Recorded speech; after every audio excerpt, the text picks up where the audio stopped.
네, LH 직원들의 신도시 땅 투기 의혹 관련 전국 단위 개발 예정지 조사가 이루어지는 등 사태가 일파만파 확산하고 있는데 주식 시장에서 이런 미공개 정보를 이용해 일종의 주식 투기를 했다면 법적으로 어떻게 될까요? 차상진 변호사의 금융과 법, 오늘은 자본시장법을 통해 본 미공개 정보 이용 부동산 투기 얘기 해보겠습니다. 차 변호사님. 이게 지금 LH 직원들이 투기한 땅 몰수가 사실상 어렵다고 하는데 왜 그런 건가요? 예, 이 사건과 관련된 네. 법률은 네. 크게 세 가지입니다. 네. 공공주택특별법, 한국토지주택공사법, 부패방지법 세 가지인데 네. 공공주택특별법 및 한국토지주택공사법에는 몰수 규정이 없습니다. 네. 반면 부패방지법에는 있는데 네. 이제 몰수를 하기 위해서는 네. 이 중에서도 업무상 비밀 이용죄로 처벌이 네. 가능해야 됩니다. 네. 근데 관련자들이 이제 특정 지역을 후보군으로 두고 있었던 그 네. 내부 결제 문서를 보고 부동산을 샀다면 처벌이 가능하겠지만 네. 아마 내부 문서 자체도 이들이 토지를 구매한 이후에 네. 만들어졌다면 관계를 밝히기가 현실적으로 쉽지 않을 겁니다. 네. 공공기관에서 결제 문서는 통상 네. 업무의 직접 담당자들 사이에서 회의와 보고가 이루어지고 내용이 다 확정된 다음에 그 네. 뒤에 결제가 올라가기 때문에 네. 그 전에는 좀 확정된 것이라고 보기 어렵고 네. 만약 결제 완료 전에 이제 뭐 메일로 네. 공유가 됐다면 모를까 네. 그럴 가능성은 높지 않기 때문에 네. 현재는 이제 몰수가 어렵습니다. 다만 네. 자본시장법에서는 네. 그 미공개 정보를 이용해서 네. 투자 수익을 취득한 경우에는 몰수 추징이 가능하도록 규정이 되어 있는 점에서 차이가 있습니다. 뭐 자본시장법 얘기를 말씀해 주셨는데 미공개 정보를 이용한 주식거래 어떻게 돼 있는 건가요? 구체적으로? 예, 먼저 미공개 정보 이용 행위를 규제하는 가장 대표적인 입법례는 네. 자본시장법 제174조의 미공개 중요정보 이용 행위 규제입니다. 네. 네, 특히나 한국토지주택공사법 제26조와 네. 자본시장법 제174조는 그 정보와 목적물과 행위를 기준으로 규제를 하고 있다는 점에서 네. 양자는 조문이 체계라든지 네. 내용이 상당히 유사한 측면이 있습니다. 네. 네, 다만 그 토지주택공사법과 자본시장법은 미공개 정보를 이용하여 투자하는 대상이 이제 네. 부동산과 네. 증권이라는 점에서 조금 차이가 있지만 네. 양자의 뭐 교차점이라고 볼 수 있는 부동산 투자회사법도 있는데 네. 이 경우에도 역시 그 미공개 정보 이용 행위를 제한하고 있습니다. 네. 이게 뭐 법이 상당히 여러 개인데 비슷한 것 같기도 하고 그런데 규제나 처벌 뭐 이런 실효성 면에서 비교해 보면 어떤가요?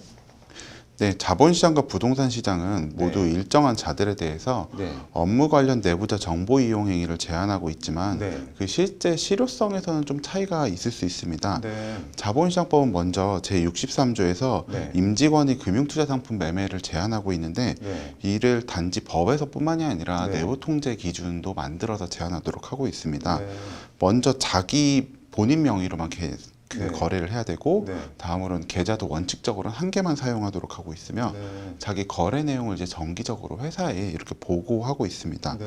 그리고 이는 금융회사뿐만이 아니라 네. 왜 금융감독원이나 아니면 예탁결제원 등 우리 주요 금융공기업들이 있지 않습니까? 네. 이곳에 재직하는 모든 임직원들이 이런 보고를 하도록 하고 있고 네. 회사에서 이를 모니터링하고 있어서 네. 사전 예방이 상당히 준비가 잘 돼 있다라고 볼 수 있습니다. 네. 그리고 그 외에도 이제 내부자의 단기 매매 차익 반환 제도라고 해서 네. 일정한 요건에서는 이제 수익을 얻게 되면 네. 뭐 실제로 이용했는지 안 했는지와 무관하게 네. 무조건 그 차익은 반환하도록 또 하고 있어서 네. 어떻게 보면 그 임직원들이 유혹을 원천적으로 차단하고 있습니다. 네. 그리고 가장 차이가 나는 부분은 손해배상인데 네. 자본시장법은 이제 미공개 중요 정보를 이용하는 자들에 대해서 네. 손해배상 청구를 할 수 있도록 그 거래 상대방이 손해배상 청구를 할 수 있도록 특별한 규정을 또 마련해 놓고 있는데 네. 부동산 투기의 경우에는 사실 이러한 특별한 손해배상 규정이 따로 규정되어 있지는 않습니다. 이게 뭐 땅이든 주식이든 판 사람 입장에서는 미공개 정보를 모르는 상태에서 어떻게 보면 눈 뜨고 코 베인 건데 부당 이득 환수 관련해서는 확실히 땅이랑 주식이 좀 큰 차이가 있는 것 같네요. 예, 그렇습니다. 물론 이제 자본시장법처럼 네. 명시적인 이제 손해배상 규정이 별도로 없다고 해서 네. 뭐 100% 받을 수 없다. 뭐 이런 것은 아니지만 네. 아무래도 규정이 존재하는 것과 존재하지 않는 것에서는 네. 커다란 차이가 있습니다. 네. 부동산 매수인들이 이제 눈뜨고 코베었다고 해서 이제 손해배상 청구를 하기 위해서는 네. 뭐 상대방한테 계약상 어떤 네. 귀책 사유가 있다든지 네. 아니면 거래 상대방이 뭐 불법 행위를 했다고 네. 주장해서 증명해야 되는데 네. 이제 공공기관 임직원이 미공개 정보를 이용해서 네. 부동산을 이제 거래한 것은 당연히 커다란 문제가 있는 행위지만 네. 이를 또 이제 거래 상대방끼리 서로 네. 계약상 위반 행위라든지 아니면 당신이 불법 행위를 했다라고서 소송에서 구성해서 증명하는 것은 네. 상당히 좀 어려워서 네. 만약에 다툼이 된다면 이 부분이 커다란 쟁점이 될 걸로 보입니다. 네. 더구나 이제 자본시장에서는 우리가 특히 거래할 때 이제 그 보통 모바일로 네. 이렇게 거래를 하지 않습니까? 네. 그래서 내 거래 상대방이 누군지 모르고 거래를 하는 경우가 많고 네. 이런 환경에서는 아마 상대방이 나한테 어떤 뭐 위법 행위라든지 뭐 이런 걸 하기 어렵지만 네. 그럼에도 자본시장법에서 규정이 있으니까 가능한데 네. 이제 부동산 거래 같은 경우에는 통상 이제 만나서 협상이나 네. 여러 가지 이야기를 하지 않습니까? 네.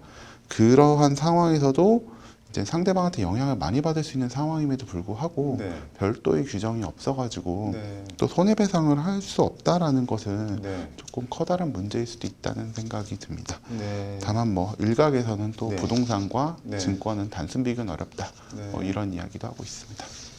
이게 뭐 미공개 정보 이용 땅 투기에도 뭐 자본시장법 같은 뭐 실효적인 투기 차단, 부당이득 환수 규정 뭐 마련되어야 되는 거 아닌가요? 예, 뭐 현재 뭐 그 일단 수사 단계에서는 뭐 정부 합조단이랑 합수단이 네. 구성돼서 이제 신속한 조사 및 수사를 하고 있으니까 뭐 네. 진상은 그렇게 밝혀질 텐데 네. 문제는 그 이후에 또 이제 재발 방지라든지 뭐 이런 것이지 네. 않습니까? 근데 이제 그 몰수랑 추진 규정이 이제 반드시 필요하다라는 네. 목소리가 나오고 있어서 네. 여기에 대해서는 이제 현재 부당이득이 뭐 최대 5배까지도 뭐 네. 벌금을 이제 물리는 방안 등이 논의가 되고 있지만 네. 당연히 이런 규정도 필요하지만 또 다른 한편으로는 네. 먼저 또 임직원들이 그런 유혹을 받지 않도록 네. 이제 거래 보고라든지 아니면 모니터링 체계를 정비할 수 네. 있는 규정이 있는 것이 필요할 것으로 보입니다. 네. 네, 뭐 말씀하신 대로 주식이든 땅이든 미공개 정보로 아예 장난칠 생각을 못하도록 만들 만큼 뭐 법제도 개선은 필요해 보이네요. 오늘 말씀 잘 들었습니다.